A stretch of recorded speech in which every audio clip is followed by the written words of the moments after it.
বন্ধ হওয়ার যে ঘটনা ঘটেছে, আসলে এটা নিন্দা জানানোর ভাষা আমাদের নেই। আমরা আহ্বান রাখবো, অবিলম্বে শাসক নির্বাচন বাস্তবায়ন করতে হবে।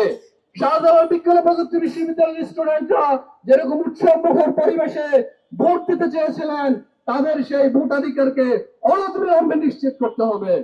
সম্মানিত উপস্থিতি, আমরা ডাকসু নির্বাচনের সময় দেখেছি একটি পক্ষ হাইকোর্টে রিট করে ডাকসু নির্বাচন বন্ধের চেষ্টা করেছে, কিন্তু চেম্বার জজ আবার নির্বাচনের সুযোগ উন্মুক্ত করে দেন।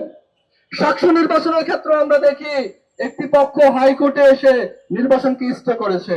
আমরা মনে করি মাননীয় আদালত চাইলে চেম্বার জজের মাধ্যমে অনতিবিলম্বে ডাকসুর অনুমতিও প্রদান করতে পারেন, এবং 12 তারিখ জাতীয় নির্বাচন হলেও আদালত চাইলে এই সময়ের মধ্যেও নির্বাচন আয়োজনের অনুমতি প্রদান করতে পারে।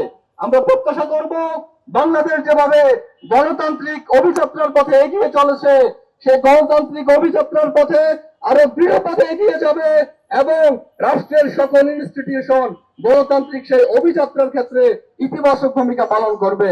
আমরা সাক্ষ্য বাস্তবায়নের সাথে যারা জড়িত তাদেরকে অনতিবিলম্বে সাক্ষ্য বাস্তবায়নের উদাত্ত আহ্বান জানিয়ে আজকে প্রোগ্রামে যারা উপস্থিত হয়েছেন সবাইকে ধন্যবাদ জানিয়ে আমার কথা এখানে শেষ করছি। আসসালামু আলাইকুম রহমতুল্লাহ।